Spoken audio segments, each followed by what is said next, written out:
Shine tech మీ ఇంటిని మరింత అందంగా మార్చాలనుకుంటున్నారా? స్పెషల్ అట్రాక్షన్ తో పాటు లివింగ్ కి perfect solution. UPVC windows and doors, Bontada group. నమస్తే, నేను Keshav. Welcome to Suman TV. ఆంధ్రప్రదేశ్లో కూటమి ప్రభుత్వం ఒకవైపు అభివృద్ధి నినాదంతో పెట్టుబడుల ఆకర్షణ ధ్యేయంగా ముందుకు దూసుకుపోతుంది. మరో పక్కన విపక్షం పదే పదే విమర్శల జోరుతో కూటమి ప్రభుత్వాన్ని ఉక్కిరిబిక్కిరి చేస్తుంది. ముఖ్యంగా కూటమిలో పొత్తు విషయంలో 15 ఏళ్లు కలిసి ముందుకు సాగుదాం రాష్ట్ర ప్రగతి కోసం అనే డిప్యూటీ సీఎం పవన్ కళ్యాణ్ పిలుపునిస్తుంటే విపక్ష నాయకులు దాన్నే ఒక వివాదాస్పద అంశంగా మలుస్తున్నారు. ఈ అంశాన్ని విశ్లేషించేటువంటి ప్రయత్నం చేద్దాం. మనతో పాటు జనసేన పార్టీ అధికార ప్రతినిధి రజనీ గారు ఉన్నారు. రజనీ గారు నమస్తే. నమస్తే కిషోర్.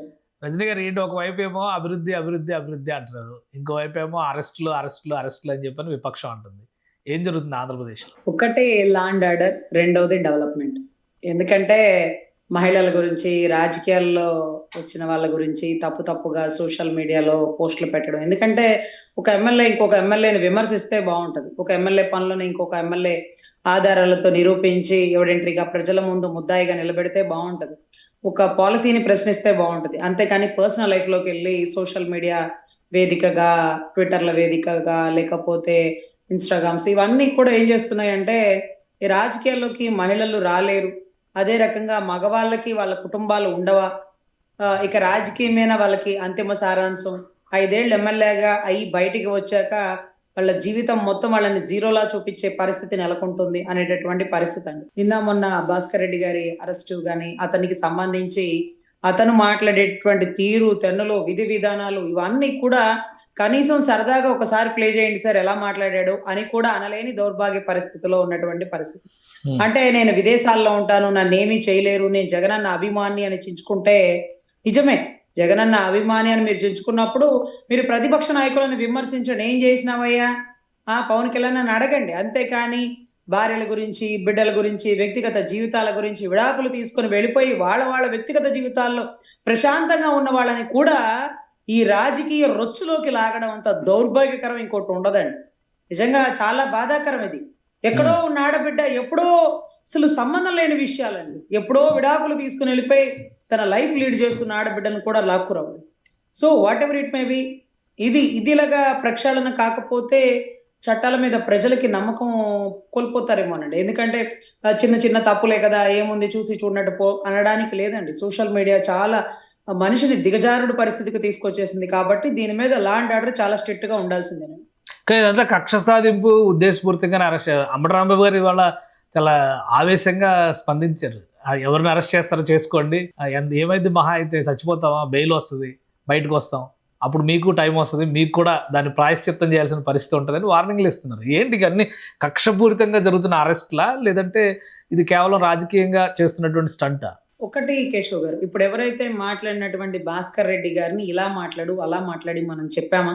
అతను గత 5 ఏళ్లుగా సోషల్ మీడియా వేదికగా దేశం కాని దేశం నుంచి ఎన్నో తప్పుడు స్టేట్మెంట్లు, తప్పుడు మాటలు మాట్లాడుతున్న వాడికి చట్టపరంగా చర్యలు తీసుకున్నప్పుడు దాని గురించి ఇలాగ వీరు మాట్లాడకూడదని నా బాధ ఏంటంటే, అంబటి రాంబాబు గారి బాధ ఎలా ఉంటుందంటే అందరినీ అరెస్ట్ చేస్తున్నారు, నన్ను మాత్రం అరెస్ట్ చేయలేదనే పరిస్థితి అయితే నెలకొందేమో. ఎందుకంటే ఇవాళ సోషల్ మీడియా వేదికగా అతన్ని అరెస్ట్ చేయడానికి గల కారణాలు, దానికి సంబంధించిన ఎవిడెంటరీ డాక్యుమెంట్, అతను ప్లే చేసినటువంటి వీడియోలు ఇవన్నీ కూడా నిన్న మొన్న కూడా చిరంజీవి గారికి సంబంధించి సజ్జనారు గారు వీరు కూడా మాట్లాడారు. సోషల్ మీడియా వేదికగా చిరంజీవి గారిని టార్గెట్ చేస్తూ చాలా మంది కూడా మాట్లాడుతున్నారు, వాళ్ళందరి మీద కూడా చట్టరీత్యా చర్యలు తీసుకుంటాము అంటూ కూడా స్టేట్మెంట్ ఇచ్చారు.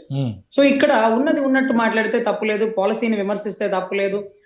ప్రొసీజర్ ఫాలో అవుతున్నారా? అరెస్ట్ విషయంలో ప్రొసీజర్ ఫాలో అవుతున్నారా? మీరు అడ్వకేట్, ప్రొసీజర్ ఫాలో అవ్వట్లేదు అని కదా ఇప్పుడు విమర్శ చేస్తున్నారు. మీరు కావాలని ఇంటెన్షనల్ గా కక్షపూరితంగా కొంతమంది కార్యకర్తల నుంచి నాయకుల వరకు, చెవిరెడ్డి భాస్కర్ రెడ్డి కావచ్చు, జోగి రమేష్ కావచ్చు, ఎంతమంది అరెస్ట్ చేసుకోని సవాలు విసిరేటువంటి పరిస్థితి వస్తుందంటే మీరు ప్రొసీజర్ ఫాలో అవ్వట్లేదా? ఎందుకు విమర్శలు వస్తున్నాయి? సార్ ఇక్కడ వాళ్ళ సాక్షి మీడియాలో వేసుకోవడానికి ఏదో ఒకటి ఉండాలి కాబట్టి వేస్తారు, కానీ లా అండ్ ఆర్డర్ చక్కగా పాటించడం వల్ల కదా టీడీపీకి సంబంధించిన ఒక అతను ఏదైతే విడుదల రజనీ గారు, గౌరవ భారతి గారి గురించి ఒక మాట అన్నప్పుడు ఇమీడియట్ గా అతను అరెస్ట్ చేయడమే జరిగింది. మీరు చూస్తున్నారు అంటే లా అండ్ ఆర్డర్ ఎంత స్ట్రిక్ట్ గా పనిచేస్తుంది అనేది ఒకటి. ఇకపోతే జోగి రమేష్ గారు, చెవిరెడ్డి భాస్కర్ రెడ్డి గారు వీళ్ళకి సంబంధించి వీళ్ళు మాట్లాడిన వాటి గురించి కాదు, వీరు చేసినటువంటి నిర్వాకం గురించి విత్ ఎవిడెంటరీతో సహా వీళ్ళని అరెస్ట్ చేయడం జరిగింది. అది కూడా క్వాలిటీ లేని మద్యం గురించి, లేకపోతే లిక్కర్ కి సంబంధించినటువంటి 1000 కోట్ల దోపిడీ గురించి. సో వీటన్నిటి గురించి చర్చలు జరుగుతున్నాయి. ఆధారాలుగా వీరి నెంబర్తో సహా, వీరికి సంబంధించిన వారు ఇచ్చిన స్టేట్మెంట్ తో సహా వాళ్ళని అరెస్ట్ చేయడం జరిగింది. సో ఎక్కడ కక్ష సాధింపు ఉండదండి. అందుకనే 16 నెలల తర్వాత 1 బై 1 అరెస్ట్ అవుతున్నారు కానీ ప్రమాణ స్వీకారం వెంటనే అరెస్ట్ అయితే మీరు అనుకోవచ్చు కక్ష సాధింపని. సో ఇంకొకటి అన్నారు రాంబాబు గారు, లోపలికి వెళ్తే బయటికి రాలేమో. ఎందుకు రాలేరు సార్? ఎందుకు రాలేరు? ఏమీ లేనోడే రాజకీయాలు చేస్తున్నప్పుడు అంత గొప్పగా చదువుకున్న న్యాయవాదులు ఒక బెయిల్ వేయలేరా? చక్కగా అద్భుతంగా బెయిల్ వేస్తారు, మిమ్మల్ని బయటికి తీసుకొస్తారు. ఎవరి వృత్తి వారు చేస్తారు. థర్డ్ డిగ్రీ ఉపయోగిస్తారు. ఇప్పుడు భాస్కర్ రెడ్డి అరెస్ట్ చేసిన విజువల్స్ అవి చూస్తుంటే ఆయన్ని వేధించారు పోలీసులు, థర్డ్ డిగ్రీ ఉపయోగించారు, ఈ విమర్శలు కూడా వస్తున్నాయి. అట్లాంటి పరిస్థితి ఉంటుందా ఇప్పుడున్న లీగల్ బాండింగ్స్లో? అట్లాగా హింసించడానికి లేదా వాళ్ళని బలవంతంగా కొట్టడానికి కానీ ఇంకో రకంగా ఒప్పించడానికి కానీ అవకాశం ఉంటుందా? అస్సలు ఉండదండి. చిన్న చిన్న బెయిల్స్ కే జడ్జి గారి ముందు కనీసం పోలీస్ స్టేషన్ నుంచి ఒక వ్యక్తిని కోర్టుకు తీసుకొచ్చి కోర్టులో జడ్జి గారి ముందు సరెండర్ చేసేటప్పుడు జడ్జి గారు అడిగే మొట్టమొదటి ప్రశ్న, ఏమయ్యా పోలీసు వాళ్ళు ఏమైనా కొట్టారా స్టేషన్ లో? ఏమైనా కొట్టారా, ఏమైనా ఇబ్బంది పెట్టారా అని ఒక్కొక్కసారి అండి చొక్కా ఇప్పి కూడా చూపిస్తున్నారండి. చొక్కాలు ఇప్పి కొట్టి షర్ట్ తి అతను ఏమైనా కొట్టారా అని కూడా అడుగుతున్న పరిస్థితి. అంటే పోలీస్ స్టేషన్ నుంచి కోర్టుకు వచ్చే లోపల ఒకవేళ పోలీసులు థర్డ్ డిగ్రీ ఏమన్నా వాడుతున్నారేమోనని అతను నన్ను కొట్టారండి, వీపు మీద వాతాలు చూడండి అని అంటే చొక్కా కూడా తీపిచ్చి వాదాలు చూపించి ఫోటో తీసుకుని ఎవిడెంటరీగా కన్సర్న్ ఎస్ఐని కూడా సస్పెండ్ చేసినటువంటి దాఖలాలు ఉన్నాయండి. అల్లాటప్పగా లేదండి, వాళ్ళ ఉద్యోగం కూడా కత్తి మీద సాన్లాగే ఉంది. అంటే డిప్యూటీ సీఎం గారి మీద తీవ్రమైన కామెంట్స్ చేశాడు భాస్కర్ రెడ్డి. అతను యూకేలో ఉంటాడు. యూకే నుంచి ఈ రకరకాల మెసేజ్లు ఉన్నాయి కదా ప్లాట్ఫామ్స్ అన్నింటిలో పెడతా ఉన్నాడు ఆయన. డిప్యూటీ సీఎం గారిని సాటిస్ఫై చేయడానికే ఈ అరెస్టులు చేస్తున్నారు అంటారు. నిజమా? అట్లాంటిది ఉందా సార్? ఆయన డిప్యూటీ సీఎం గారి కంటే గౌరవ ఐటీ శాఖ మినిస్టర్ గారిని కూడా చాలా ట్రోల్స్ చేసినారండి. చాలా ఫొటోస్ చూసి ఆ ఫోటోలు ఈ ఫోటోలు పక్కన పెట్టి టాలీ చేసి బూతు బొమ్మలు పెట్టి కుటుంబాల గురించి, పుట్టుకల గురించి, జీవోత్సవాల గురించి, జీవితాల గురించి నాటి రోడ్డు మీదకి లాగేసినటువంటి తరుణాలు ఉన్నాయండి. ఈ రోజు ఒక నాయకుడిని ట్రోల్ చేసినాడని కాదు, రాష్ట్రంలో ఆ ప్రతిపక్ష నాయకులు ఏ ఒక్కరిని వదలకుండా ప్రతి ఒక్కరిని ఇబ్బంది పెట్టిన పరిస్థితి అయితే ఉందండి.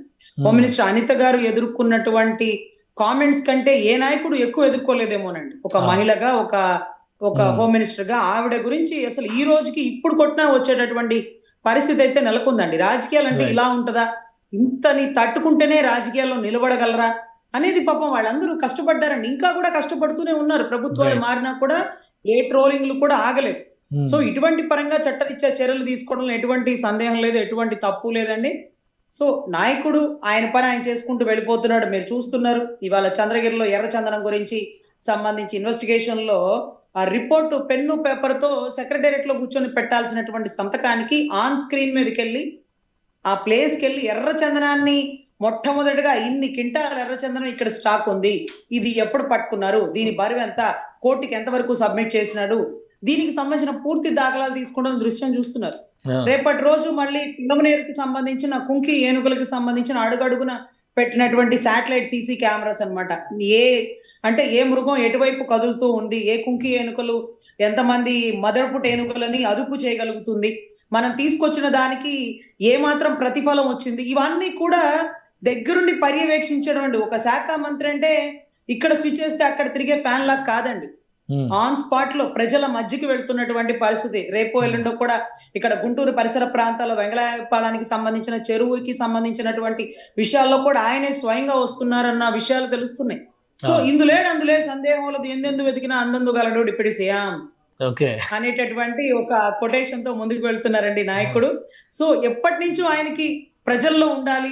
మీరేమో అభివృద్ధి అంటున్నారు, ఆయనేమో ఇట్లాగా ప్రజాహిత కార్యక్రమాలు అంటూ వెళ్తున్నారు. 15 ఏళ్ళు ఉంటే గానీ కూటమికి అద్భుతమైనటువంటి ప్రగతి రాష్ట్రానికి వస్తుంది అనేటువంటి మాట ఆయన చెప్తున్నారు. అంబటి రాంబాబు గారు ఇవాళ చాలా చురకలు అంటించారు. 15 ఏళ్ళు అగ్రిమెంట్ రాసి ఇచ్చారా, ఎందుకు 15 ఏళ్ళు అనే మాట పవన్ కళ్యాణ్ గారు పదే వాడుతున్నారు.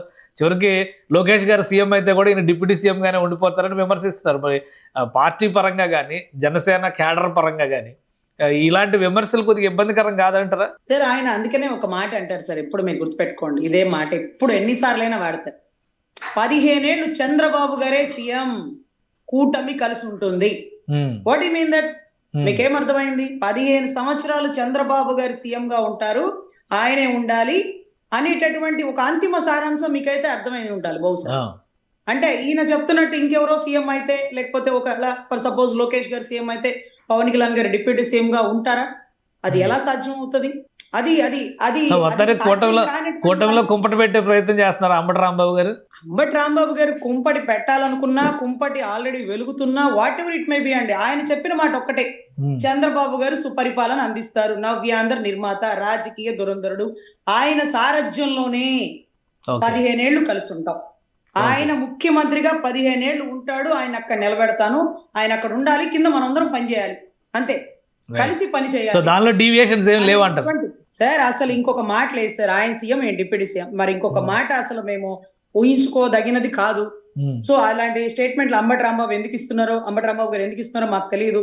అలా ఉంటే ఇబ్బందే ఉంటుందండి. ఆ ఇబ్బంది ఏంటో మా అందరికంటే ఎక్కువ డిప్యూటీ సీఎం గారికే తెలుసు. సో ఆయన ఎందుకంటే మా గురించి అందరి గురించి తెలుసు కాబట్టి, చంద్రబాబు గారు సైబర్ టవర్స్ ఎలా సృష్టికర్త చేయగలిగినారో అలాగే అమరావతిని తీర్చిదిద్దుతారు. అవతల ఆయన 30 ఏళ్ళు కలిసి ఉంటానన్నాడండి, ఉన్నాడా?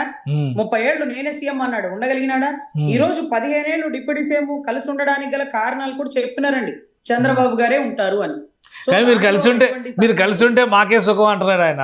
వీళ్ళని తొందరగా మీరు కలిసి ఉన్నారనుకో, నెక్స్ట్ ఆ యాంటీ ఇన్కంబెన్సీ అనేది వైసీపీకి వస్తుంది, మళ్ళీ అధికారంలోకి జగన్మోహన్ రెడ్డి గారే వస్తారు అంటున్నారు. సార్ ఆయన కంటున్న కలలు లోకేష్ గారిని సీఎం గా చూస్తే ఈయన డిప్యూటీ సీఎం గా ఉండాలని కంటున్నాడేమో. అలా ఆయన ఆ స్థాయిలో ఆ లోకేష్ గారు పాపం సీఎం గా కూర్చోరు నాకు తెలిసి 100%. ఎందుకంటే ఆయన ఎప్పుడు అన్నయ్య అన్నయ్య అంటాడు, అన్నయ్య వెనకాలే తమ్ముడు ఉండాలి కాబట్టి ఒక లైన్ ఫాలో అవ్వాలండి, క్యూ లైన్.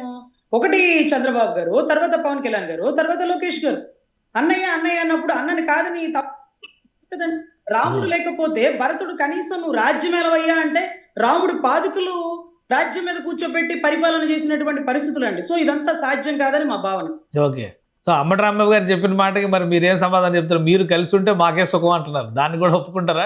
కలిసి ఉంటే అంటే ఆయన చెప్పిన దాని ప్రకారం అయితే అలా అసలు జరగదండి. అలా ఉంటే కలిసి ఉండడం కూడా కష్టం అవుతుంది. ఎందుకంటే కూటమి కలిసి ఉండడం వలన ఆ ప్రభుత్వ వ్యతిరేక ఓటు, ఎందుకంటే ప్రజల్లో వ్యతిరేకత వచ్చేసిందంట అంబటి రాంబాబు గారి లెక్క ప్రకారం. సో ఆ వ్యతిరేక ఓటు మొత్తం వైసీపీకి వస్తుంది, మేమే గెలుస్తాం అంటున్నారు. 100% అలా ఏం ఉండదులేండి.